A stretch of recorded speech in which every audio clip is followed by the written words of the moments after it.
आपने कहा आपको इतनी परियोजनाओं के प्रस्ताव मिले हैं, आप 5वीं ग्राउंड ब्रेकिंग सेरेमनी करने जा रहे हैं। तो जो अब तक की 4 ग्राउंड ब्रेकिंग सेरेमनीज थी, उसमें जो प्रस्ताव मिले, जो बात हुई, उसमें कितने जमीन पर उतर सके?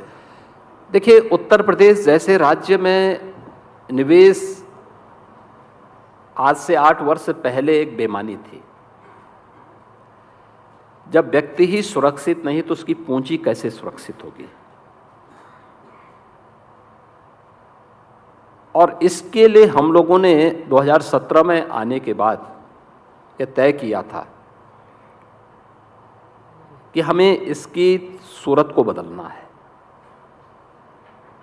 उत्तर प्रदेश के परसेप्शन को चेंज करना है। इसके लिए अपराध और अपराधियों के प्रति जीरो टॉलरेंस, भ्रष्टाचार और भ्रष्टाचारियों के प्रति जीरो टॉलरेंस। और मुझे आत्मिक संतुष्टि होती है जब हम लोग उत्तर प्रदेश के अंदर सुरक्षा का एक बेहतर माहौल आज के दिन पर देखते हैं, दंगा मुक्त प्रदेश को देखते हैं। आज 6 दिसंबर है। उत्तर प्रदेश में इस समय कर्फ्यू जैसा माहौल होना चाहिए, लेकिन मैं उत्तर प्रदेश के अंदर 2 कार्यक्रमों को करके अब दिल्ली में बैठा हूं, ताज होटल में, एसटी लीडरशिप समिट में बैठा हूं। उत्तर प्रदेश में न दंगा है न कर्फ्यू है, उत्तर प्रदेश में सब चंगा है। इसके लिए कोई समस्या नहीं। ये चंगा युक्त वातावरण, कर्फ्यू मुक्त वातावरण, ये निवेश की पहली शर्त है। किसी भी उद्यमी के लिए सुरक्षा पहली आवश्यकता है, और उस सुरक्षा को देने के साथ साथ हम लोगों ने सेक्टोरियल पॉलिसीज बनाई, पिक एंड चूज नहीं। और इन सभी पे व्यापक पैमाने पे कार्य हुआ। मुझे याद है जब पहला इन्वेस्टर समिट के लिए हमारे औद्योगिक विकास के मंत्री और उस समय के औद्योगिक विकास के आयुक्त तो मेरे सामने आए थे। इन लोगों ने मुझे बताया कि साहब हम लोग उत्तर प्रदेश में एक इन्वेस्टर समिट करना चाहते हैं। तो मैंने कहा नाम क्या है? तो इन्होंने कहा ग्लोबल इन्वेस्टर समिट। मैंने कहा कितने का टारगेट रखा है? इन्होंने कहा साहब 20,000 का। तो मैंने कहा नाम बदल दो। चौंके। मैंने कहा भी नाम ग्लोबल कर रहे हो और निवेश विलेज वाला करते हो, छोटा सा। उन्होंने कहा 20,000 करोड़ बहुत होता है। अरे हमने कहा यूपी का वॉल्यूम तो देखो।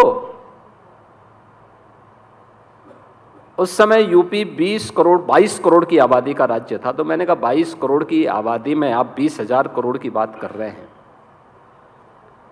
उन्होंने कहा साहब कौन यूपी में निवेश करेगा? तो मैंने कहा वही तो हमें तैयार करना है, और आप तैयारी करो, निवेश होगा।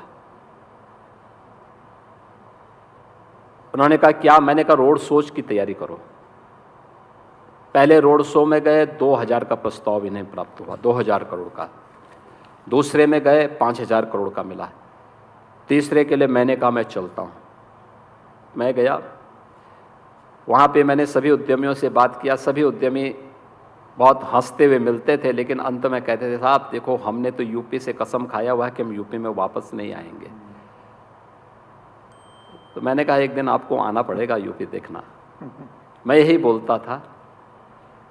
और इन्वेस्टर समिट हमने बाद में किया। उस रोड शो में हमें 2.5 लाख करोड़ के प्रस्ताव प्राप्त हुए थे, और जब हमने इन्वेस्टर समिट किया था तो हमें 4.25 लाख करोड़ का निवेश प्रस्ताव पहले इन्वेस्टर समिट में प्राप्त हुए। हमने गत वर्ष यानी 2023 में अपना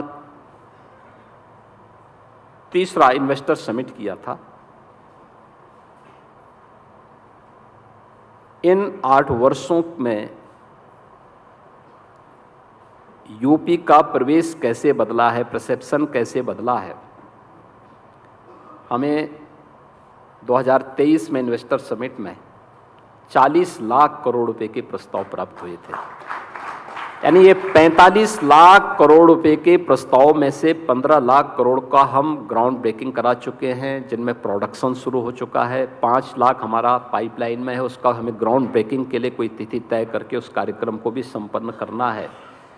तो पहली बार हुआ होगा कि 45 लाख में 20 लाख करोड़ का ग्राउंड ब्रेकिंग हो गया हो या हो रहा हो और उसमें प्रोडक्शन शुरू हो गया हो। तो ये उत्तर प्रदेश जैसे राज्य की दृष्टि एक नया मील का पत्थर है जो हमारी सरकार ने, डबल इंजन की सरकार ने यूपी के अंदर गढ़ने में सफलता प्राप्त की है।